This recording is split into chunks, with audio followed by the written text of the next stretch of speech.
केतन अग्रवालच्या लोहगडावरच्या मृत्यूनंतर तुम्हाला कालपर्यंत ह्या सगळ्यातल्या सियाने काय केलं किंवा चेतन चौधरी जो तिचा बॉयफ्रेंड आहे त्याने एक्झॅक्टली काय स्टेटमेंट दिले याच्या तुम्ही बातम्या ऐकल्या असतील. अगदी ज्यावेळी कोर्टात ह्या सगळ्याच्या आर्ग्युमेंट झाल्या तेव्हा त्याच्यामध्ये काय होतं किंवा रिमांड कोणत्या बेसिसवरती एक्सटेंड करण्यात आली हेही तुम्हाला कळलं असेल.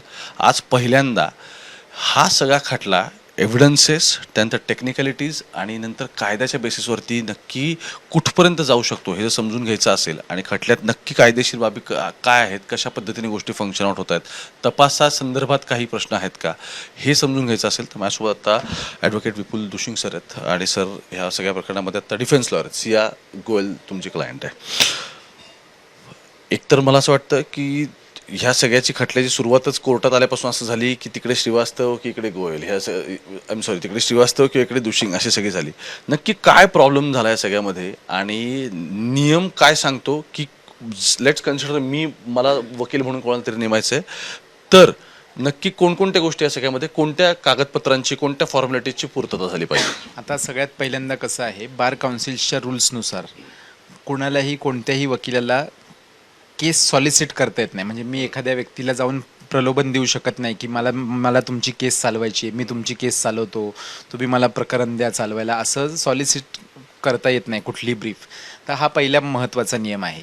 आता ह्या केसमध्ये झालं असं की 23 तारखेला सियाला अटक करण्यात आली. 23 तारखेला अटक होताना आपण जर बघितलं तर 4 वाजताच्या सुमारास तिला संध्याकाळी अटक झाली. लगेच संध्याकाळी 7ला रिमांड झालं आणि त्या कालावधीमध्ये फॅमिली पूर्णपणे गोंधळून गेलेली होती, पॅनिक सिच्युएशन होती. त्यामुळे त्यांना कुठल्याही प्रकारे वकिलांची नियुक्ती करता आलेली नव्हती.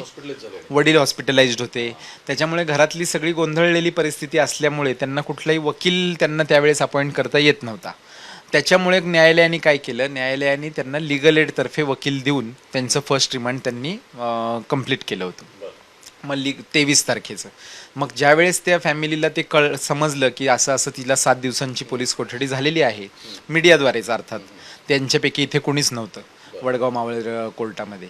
मग ते त्यांना समजल्यानंतर त्यांनी इमिडिएटली 24 तारखेला आमच्याशी संपर्क साधला.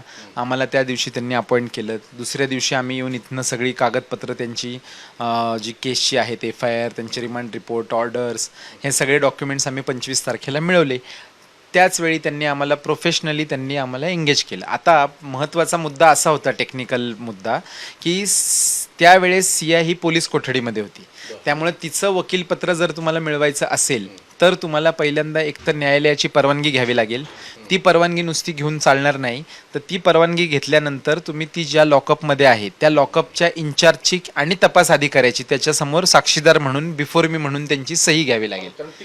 कारण ती त्यांच्या कस्टडीत आहे. उद्या कुणीही असं जाईल विदाऊट असं विटनेस आज सही घेतली, उद्या काय समजा तिच्याकडनं दुसरी काहीतरी तिला दिलं, ती एखादं हत्यार दिलं, एखादं विष दिलं तर काय सांगता येतं. त्याच्यामुळे ती जबाबदारी स्टेटची असते. तिची सेफ्टी आणि सिक्युरिटी करणं ही ती पोलिसांची जबाबदारी आहे. तर त्याच्यामुळे ही न्यायालयाची ही काटेकोरपणे पालन करावं लागतं. न्यायालयाची ऑर्डर लागते. ती ऑर्डर मिळाल्यानंतर तेवढ्यावर भागत नाही, तर ज्याच्या समोर तुम्ही त्यांची सही घेतलेली आहे त्या अधिकाऱ्यांची किंवा त्या तपास अधिकाऱ्याची किंवा लॉकअप इन्चार्जची सही लागते. तर ह्या सगळ्या फॉर्मॅलिटीज आम्ही ह्या 25 तारखेपासून कालच्या रिमांडपर्यंत म्हणजे 29 तारखेपर्यंत या फॉर्मॅलिटीज आम्ही सगळ्या कंप्लीट करून घेतल्या होत्या. परंतु लॉकअपमध्ये ह्या मीडिया प्रेशर इतका असल्यामुळे लॉकअपमध्ये जाऊन तिची काही सही वगैरे कुणाला काय पोलीस अलाव करत नव्हते. कोर्टाचे आदेश होते. मग आम्ही ती कोर्टाचे आदेश घेतल्यानंतर 29 तारखेला काल रोजी तिचा आम्ही वकालतनामा, तिने ड्युली साईन्ड वकालतनामा तिने आम्हाला दिला आणि त्यानुसार आम्ही ते कोर्टामध्ये अपियर झालो. आता त्याच्यामध्ये कोर्टामध्ये थोडंसं कन्फ्युजन झालं. म्हणजे आम्हाला काय श्रीवास्तव सरांच्या बद्दल आम्हाला कुठल्याही प्रकारचा म्हणजे मला वैयक्तिक वकील म्हणून कुठलाही त्यांच्याबद्दलचा काही गैरसमज किंवा ग्रज नाही आहे. कारण ते त्यांची ड्युटी करत होते. त्यांना त्यांच्या म्हणण्याप्रमाणे सियाच्या कुठल्या तरी मैत्रिणींनी त्यांना हायर केलेलं होतं, त्यांना डायरेक्शन्स दिलेल्या होत्या, तुम्ही अपियर व्हा अशा, आणि त्यानुसार ते काम करत होते. पण शेवटी अल्टिमेटली असं आहे की आरोपी जो आहे त्या आरोपीचं म्हणण्याला जास्त महत्व आहे. इवन घरचे काय म्हणतात त्यालाही जास्त महत्व नाही. आरोपी हो, फॅमिली मेंबर्स. आणि कारण आरोपी आते वकील जर द्यायचं आहे तर वकिलाची प्रोफेशनल फीज, त्याला लागणारी माहिती, त्याला लागणारी बॅकग्राऊंड देण्याचं काम कोण करणार आहे? ते फॅमिलीच करू शकणार आहे. बाहेरचं कुठला त्रयस्थ व्यक्ती हे काम करू शकत नाही. आणि त्याच्यामुळे या कारणामुळे त्यांनी मला वकीलपत्र दिलं. मग तरी सुद्धा मग ते नंतर कॉन्ट्रोवर्सी बरीचशी झाली कोर्टामध्ये. मग त्यांना मग ते आज काहीतरी त्यांनी नोटीस वगैरे त्यांना पाठवलेली आहे. पण त्या नोटीसची का अद्याप गोयल कुटुंबियांना नोटीस मिळालेली नाही आहे. ती नोटीस मिळालेली नाही. त्याच्यामध्ये ते मॅटर फक्त श्रीवास्तव साहेब आणि त्या सियाचा भाऊ ह्या दोघांमधलं वैयक्तिक मॅटर आहे. त्याच्यामुळे त्याच्याबद्दल मला काय बोलता येणार नाही. पण आता अल्टिमेटली ही म्हणजे अननेसेसरी अशी गोष्ट व्हायला नको होती, ती झाली आहे. पण आता ठीक आहे, सॉर्टेड होतील गोष्टी. पण मी त्यांचा इंटरव्ह्यू करण्याचं मूळ कारण काय, या सगळ्यातली सिया गोयल आहे, सगळी आर्ग्युमेंट काल संपली. मी कोर्टरूममध्ये उपस्थित होतो आणि ती संपल्यानंतर सिया गोयलने हात वर केला आणि कोर्टाला न्यायाधीशांना सांगितलं, my lawyer is Vipul Dushing, not Srivastava. तिथून ते सगळं क्लिअर झालं. आणि म्हणून मी परत एकदा म्हटलं की आपण सर बोललं पाहिजे काही गोष्टींवरती. आता आपण मूळ खटल्याकडे आणि या सगळ्या प्रकाराकडे साधारण कोणत्याही, म्हणजे तुम्ही इतके वर्ष क्राईम बघताय किंवा तुमचे क्लायंट्स भरपूर या सगळ्यातले असतील, मुद्दा असा आहे कोणत्याही गुन्ह्यात कोर्ट म्हणतं पुरावे पाहिजेत. नुसते पुरावे नाही चालणार किंवा सर्कमस्टन्शियल पुरावे सुद्धा प्रत्येक वेळी कन्सिडर नाही होणार. स्पेसिफिक केसमध्ये होऊ शकतात, नॉट नेसेसरी, पण सबळ पुरावे पाहिजे. मुद्दा असा आहे, इथं 3 माणसं होती. समजा आपण एक थेरी म्हणून धरून चालू की 3 माणसं होती, दोघांनी मिळून एकाला त्यातला एलिमिनेट केला. आता दोघं सांगतील तीच थेरी नसाय. बरोबर आहे ना, तसंच असतं ना. मग पण आता म्हणजे या केसचं नाही सांगत मी, तुम्हाला जनरल सांगतो. सगळ्यात पहिल्यांदा महत्त्वाचं असं आहे की कोर्ट नाही म्हणत, आपल्या देशामध्ये राज्यघटनेचं राज्य आहे. राज्यघटनेमध्ये असं दिलेलं आहे, नमूद केलेलं आहे की प्रत्येक माणसाला जोपर्यंत त्याच्या विरुद्ध दोष सिद्ध होत नाही तोपर्यंत त्याला निर्दोष मानावं. Every person should be unless proved guilty should be treated as a innocent, असं ते जे महत्त्वाचं राज्यघटनेचं जे प्रिन्सिपल आहे, तर त्या प्रिन्सिपलवरती आपली भारतीय न्यायव्यवस्था चालू आहे. आता त्याच्यामुळे आता पहिल्यांदा एडी रजिस्टर झाली. एडी रजिस्टर ॲक्सिडेंटल डेथ, त्यानुसार त्यांचे जबाब झाले, सगळ्यांचे स्टेटमेंट्स रेकॉर्ड झाले, इन्क्लुडिंग सियाचं सुद्धा स्टेटमेंट रेकॉर्ड झालं, त्याची पोस्टमॉर्टम झाली, सगळं झालं. आणि मग त्याच्यानंतर त्याच्या घरातल्या लोकांचं ओपिनियन असं आलं, ओपिनियन येते त्याच्या घरातल्या लोकांचं ओपिनियन असं आलं की तो चांगला ट्रेकर होता, त्याला सवय होती, तो असा पडू शकत नाही असं आम्हाला वाटतंय वगैरे. आणि मग त्यांनी ते थोडंसं सगळे जुन्या गोष्टी एकत्र क्लब करून त्यांनी ही FIR तयार केलेली आहे. तर आता हा जर सगळ्यात महत्त्वाचा मुद्दा बघितला, आता आजकाल बरेचसे मीडियाचे पत्रकार सुद्धा बोलताना म्हणत होते सियाने तर गुन्हा कबूल केलेला आहे, तिच्या विरुद्ध सिद्ध झालेलं आहे, तीच दोषी आहे, तिनेच खून केलेलं आहे. अजून पण माझं जणांचं तिने त्या स्टेटमेंटमध्ये या गोष्टी मेन्शन केल्यात. नाही, त्या स्टेटमेंट पोलिसांच्या समोरच्या स्टेटमेंटला ते स्टेटमेंट एक तर आम्हाला बघता येत नाही, पहिली गोष्ट. आणि पोलिसांपुढे अटक असलेल्या आरोपींनी कुठल्याही स्टेटमेंट दिलं कुठलंही, तर त्याला एव्हिडेन्शियरी व्हॅल्यू 0 आहे. त्याला कोर्टात ते येऊन बोलावं लागेल. हां, त्याला म्हणजे पुरावा म्हणून त्याला किंमत काहीच नाही आहे. पोलिसांना इन्व्हेस्टिगेशनला लीड म्हणून ते स्टेटमेंट वापरता येतं. त्या स्टेटमेंटमध्ये काय मुद्दे आलेले आहेत, काय पॉइंटर्स आलेले आहेत, त्या अनुषंगाने तपास होऊ शकतो, पण ते स्टेटमेंट नाही वापरलं जाऊ शकत. लेट्स कन्सिडर तुमच्या क्लायंटने एक स्टेटमेंट पोलिसांना सबमिट केलं XYZ, त्याच्यानुसार त्यांनी आता तपासाला समजा सुरुवात केली, ते जातील आणखी लोकांना क्रॉस व्हेरीफाय करतील, तिथे त्यांना काही पुरावे सापडले, ते पुरावे कोर्टासमोर ज्यावेळी येतील की सिया समजा सांगेल की मी असं केलं आणि त्यानंतर हे असं घडलं, तर एक हायपोथेटिकल आपण म्हणतो आता, त्या संदर्भात त्यांना काही पुरावे सापडले तर अशा वेळी क्लिअर दिसतं ना की मग तर या सगळ्यामध्ये कोर्टासमोर पुरावे आलेले आहेत आणि मग ते सियाचं स्टेटमेंट तिथे कन्सिडर केलं. एक्झॅक्टली, मग तेच मी सांगत होतो ना की डॉक्ट्रिन ऑफ कन्फर्मेशन नावाचं एक प्रिन्सिपल आहे कायद्यामध्ये. तर जे काही कन्फेशनल पार्ट असतो आरोपीचा, ते कन्फेशन जोपर्यंत त्याला डॉक्ट्रिन ऑफ कन्फर्मेशनमध्ये ते बसत नाही, तर त्या कन्फेशनला सिम्पल बेअर कन्फेशनला व्हॅल्यू 0 आहे.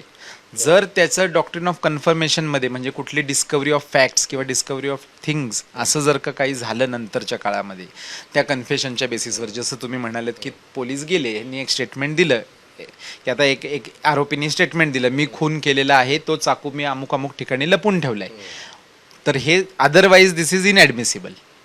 पण जर तो चाकू जर पोलिसांनी त्याला सांगितलेल्या जागेवरती जाऊन पोलिसांना तो सापडला तर तो ऍडमिसिबल होतो पार्ट, तेवढा पार्ट असं आहे. त्याच्यामुळे आता अशी ही परिस्थिती आहे. आता या केसमध्ये अशा कुठलंही हत्यार वापरलेलं नाहीये, अशा या केसमध्ये कुठल्याही प्रकारचा असा एव्हिडन्स, अशा प्रकारचा एव्हिडन्स येण्याची शक्यता नाहीये. हे क्लिअर आहे की हा गुन्हा, समजा आपण असं म्हणू की हा गुन्हा घडलाय आणि हा गुन्हा झालाय, यात हत्यार कोणतं वापरलं गेलेलं नाही हे तर क्लिअर आहे. पोलीस काल म्हणत या सगळ्यामध्ये म्हणजे तो ॲडमिसिबलचं क्राईम आहे ना, ह्याच्यावरती मी येतो आता परत, पण आधी आणखी एक प्रश्न यातला असा आहे, पोलीस म्हणतात डिजिटल एव्हिडन्सेस आम्हाला रिकवर आणखी करायचे आणि करायचे. बरं मला हे सांगा, मोबाईलचा नक्की काय इश्यू झाला? कारण पोलिसांचं म्हणणं आहे की केतनला पुश केल्यानंतर मोबाईल तिच्या केतन अग्रवालचा स्वतःकडे ठेवलेला होता आणि त्यातले पण काही गोष्टी गहाळ झाल्यात, तर आम्हाला ते चेक करून बघायचं. गहाळ झाल्यात असं नाही म्हटलेलं ते. त्यांनी असं म्हटलेलं आहे की त्याचा मोबाईल हिच्या ताब्यात होता, तो तिने दिलेला आहे, परंतु तो देण्यामध्ये विलंब झालेला आहे एक का 2 दिवसांचा, आणि त्या कालावधीमध्ये तिने त्या मोबाईलमधनं काही डेटा डिलीट केलाय का त्याच्याबद्दल आम्हाला तपास करायचा आहे. आता असं आहे की मैताच्या मोबाईलमध्ये इन्क्रिमिनेटिंग नेचरचं काय एव्हिडन्स असू शकतो जो ही डिलीट करू शकते, असं त्यांना शोधायचं आहे. तर ते म्हणजे केला आहे का ही हायपोथेटिकल त्यांची क्वेरी आहे, आणि त्याच्यासाठी आता केसचं गांभीर्य लक्षात घेता, गुन्ह्याचं स्वरूप लक्षात घेता त्यांना ती संधी दिलेली आहे पोलिसांना कोर्टाने.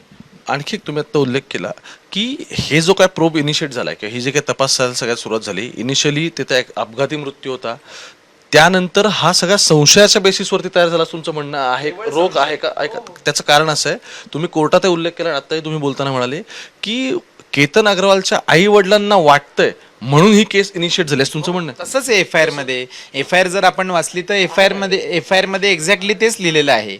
एफ आय आरचे कंटेंट्सच असे आहेत की आम्हाला असं वाटतं की आमचा मुलगा चांगला ट्रेकर आहे, तो अशा ठिकाणच्या, आम्ही ती जागा, त्यांनी जाऊन जागा पाहिली, पडलेली जागा, ती पडलेली जागा पाहिल्यानंतर ते म्हटले की जिथून पडलेलं दाखवली जागा, ती जागा आम्ही पाहिल्यानंतर आम्हाला असं लक्षात येते की तो इथून पडू शकत नाही अनलेस त्याला अनलेस त्याला धक्का दिल्याशिवाय तो पडू शकत नाही असं त्यांना वाटतंय. मग एक हा मुद्दा आहे. मग त्यांनी जुने जे काय असॉर्टेड असे त्यांचे काही वादाचे मुद्दे होते, ते मुद्दे त्यांनी एकत्रित केलेत की अशा या कारणामुळे वाद झाला होता, त्या कारणामुळे वाद झाला होता, आणि मग नंतर त्यांनी आणखी एक असं केलेलं आहे की ती त्याला बऱ्याच वेळा फोर्स करत होती. ह्याच्या अगोदर नुकतेच ते जाऊन आलेले होते, तरी सुद्धा ती त्याला परत चल म्हणून ह्याच्या आधी सुद्धा एकदा जाण्याचा प्रयत्न करत होती.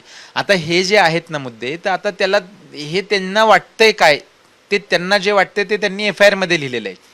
एक एफ आय आर मधला उल्लेख तुम्ही आता सांगितला म्हणून लगेच मी एफ आय आर ती काढली, त्यामुळे त्यांनी म्हटलेलं आहे, ही विशाल अग्रवाल यांनी दिल्ली एफ आय आर ही त्यांनी असं म्हटलेलं आहे की मी, माझा भाऊ विजय अग्रवाल आणि आणखी एक पवन कुमार म्हणून त्यांचे जिंदल म्हणून मित्र आहेत आणि परत तरुण मित्तल असे आम्ही लोहगड किल्ला इथे गेलो आणि त्यानंतर माझा मुलगा, ते म्हणतात ज्या ठिकाणून पडलेला आहे ते ठिकाण आम्ही पाहिलं आणि त्या ठिकाणावरून माझा मुलगा सहजासहजी खाली दरीत मध्ये पडू शकत नाही असं ते ठिकाण आहे असं ते म्हणतात. तेच मी सांगितलं. असं आता ते आता बघा सर, असं आहे, ॲक्सिडेंट, अपघात व्हायचा असेल तर त्याला काय अशी काय गंभीर एकदम खूप आडवळणाची वाट पाहिजे किंवा काय असं नाही. अपघात हा कुठेही होऊ शकतो. माणूस बसल्या बसल्या जिना उतरताना अपघात होतो, त्याच्यामुळे तो काय प्रश्न नाही आहे. ॲडमिसिबल एव्हिडन्सबद्दल बोलला, माझं असं म्हणणं आहे की येणाऱ्या काळामध्ये सगळ्यात महत्त्वाचा इश्यू काय होणार आहे की हे दोघं वगळता अजून कोणतेही थेट प्रत्यक्षदर्शी पुरावे आत्ता या प्रकरणात अवेलेबल नाही. अशा सगळ्यामध्ये पोलीस लाय डिटेक्टर ह्या सगळ्यामध्ये यूज करून आणखी तपास पुढे नेऊ शकतात असं तर वाटतंय. हो, त्यांचा प्रयत्न आहेच ना तो. लाय डिटेक्टरसाठी काल त्यांची मागणी होतीच कोर्टामध्ये. लाय डिटेक्टर टेस्ट त्यांना करण्याचा प्रयत्न आहेच त्यांचा. आता त्याची ॲडमिसिबिलिटी किती आहे, काय आहे, ते सगळं आता पुढचा मुद्दा आहे.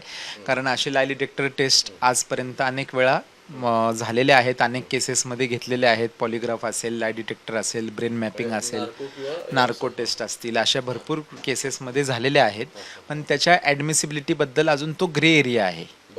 त्याच्यामुळे आता त्याचा ते वापर त्यांच्या मनात, म्हणजे पोलिसांच्या डोक्यात तर ते आहे करायचं. आता ते कसं होतंय ते बघूयात आता. पण मग एक शेवटाकडे चाललोय म्हणून विचारतो, चला ही केस आपण एक बाजूला ठेवू. एक वकील म्हणून अशा पद्धतीची ज्यावेळी केस घडते, ज्यावेळी तुम्हाला दिसतं की याच्यामध्ये एव्हिडन्सेस, लॅक ऑफ एव्हिडन्सेस किंवा मे बी सबळ पुरावा नसेल, पुरावा असेल पण तो सबळ नसेल, कोर्टाला तो मर्डर आहे हे प्रूव्ह करण्यासाठी सबळ पुरावा लागेल, अशा केसेसमध्ये लाय डिटेक्टर टेस्ट किंवा जो काही डिजिटल एव्हिडन्सेस तुम्हाला मिळालेत, प्री कॉन्स्पिरसीचे समजा आपण म्हणू की त्यांनी कॉन्स्पिरसी केली, एकत्र असली, या सगळ्यावरती कन्व्हिक्शन रेट तुम्हाला किती वाटतो? नाही तसं आत्ता काय, आता it will be too early, it will be too early. आत्ता प्रश्न असा आहे, आत्ता इतक्या इनिशियल स्टेजला केस आहे, आत्ता एका फॅमिलीने ॲलिगेशन केलेले आहेत, ते ॲलिगेशन खरे आहेत खोटे आहेत, ते सबस्टॅन्शिएट होत आहेत की नाही योग्य लिगल व्हॅलिड पुराव्यांनी, हे काम करण्याची 90 दिवसांपर्यंत पोलिसांकडे मुभा आहे. आत्ता पोलीस त्याचा तपास करतील, इवन त्याच्यानंतरही ते पुढचा तपास करूच शकतात, पण स्टिप्युलेटेड पिरियड आत्ता 90 दिवसाचा आहे. 90 दिवसामध्ये त्यांना चार्जशीट फाईल करणं आहे. आता हे 90 दिवस ते सहज त्याच्यामध्ये तपास करू शकतात. आता हा तपास करत असताना त्याच्यामध्ये असे अनेक केसेस आपल्याला बघायला मिळतात की पोलिसांना क्लीन चिट द्यावी लागते. चार्जशीट पाठवणे इतपत सबळ पुरावा मिळाला नाही तर पोलिसांना कितीतरी वेळा कितीतरी केसेसमध्ये समरी रिपोर्ट्स फाईल करायला लागतात. आरोपीला 169चा रिपोर्ट द्यावा लागतो, त्याला सोडून द्यावं लागतं इनसफिशियंट एव्हिडन्स असलं तर. आता असं आहे, आता त्याच्यामुळे आजपर्यंतची जर थेअरी बघितली तर ही इन्फरेन्शियल प्रॉसिक्युशन चाललेलं आहे की हे इन्फरन्स काढतायत की हे आणि ती तिकडे गेली, तो जायला तयार नव्हता, हिनी फोर्स केला, मग ती तिकडे गेली, मग एक कोणाबरोबर तरी तिचे 2000 कॉल झालेत, म्हणजे ते एका कॅफेमध्ये भेटलेत, म्हणजे त्यांची कॉन्स्पिरसी झाली आहे. हा इन्फरन्स आहे, असं काही इन्फरन्स काढता येत नाही. आता जर आपण रिसेंटली बॉम्बे हायकोर्टचं जजमेंट बघितलं, सुप्रीम कोर्टाचे रिसेंट जजमेंट्स बघितले, बाबा सिद्दीकीच्या खुनामध्ये ज्यांना बेल झाली आहे त्याच्यामध्ये तुम्ही बघा केसमध्ये त्यांनी काय जजमेंट, हां त्याचा जो अमरदीप सिंग, जो आकाशदीप सिंग म्हणून जो आरोपी सुटला आहे, तर ऑनरेबल बॉम्बे हायकोर्टाचं डिटेल्ड ऑर्डर आहे की फक्त कॉल एक्सचेंज झालेत एकमेकांना, अनलेस त्याच्यामधलं ट्रान्स्क्रिप्ट त्या कॉल्समध्ये काय बोललं गेलंय हे जोपर्यंत तुम्हाला मिळत नाही तोपर्यंत नुसते कॉल एक्सचेंज झाल्याने काय कॉन्स्पिरसी प्रिझ्युम करायचा अधिकार कोर्टाला नाहीये. खूप धन्यवाद. याच नोटवर हा इंटरव्ह्यू एंड करतो. काय मी डिफेन्स लॉयरचा इंटरव्ह्यू या सगळ्यामध्ये करण्याचं कारण काय समजून घ्या. तुमच्या आमच्या भावना ह्या सगळ्या मृत्यू झाल्यानंतर किंवा ही आपण असं म्हणू की आत्ता ही समजा हत्या आहे किंवा ह्या दोघांनी समजा घेऊन ढकलल्या असं आपण म्हणू, या सगळ्या प्रकरणात तुम्हाला आम्हाला काय वाटतं किंवा तुमच्या आमच्या भावना काय, त्याच्यापेक्षा कायदा काय सांगतो ना हे सगळ्यात महत्त्वाचं आहे. कायदा काय सांगतो याच्यासोबत डिफेन्स लॉयर कोणत्या पद्धतीने आर्ग्युमेंट करतात तेही समजून घ्यायला लागतं. आणि त्याचं कारणच असं आहे की तीच बरोबर तोच एरिया आहे, तेच फ्रेमवर्क आहे की ज्या फ्रेमवर्कमध्ये तो आरोपी गजाड राहणार की तो बाहेर फिरणार, या दोन गोष्टी डिसाईड होतात. मुंबई तक बघत राहा. कॅमेरा पर्सन गोपाळसोबत मी ओमकार थेट, पुण्यावरून.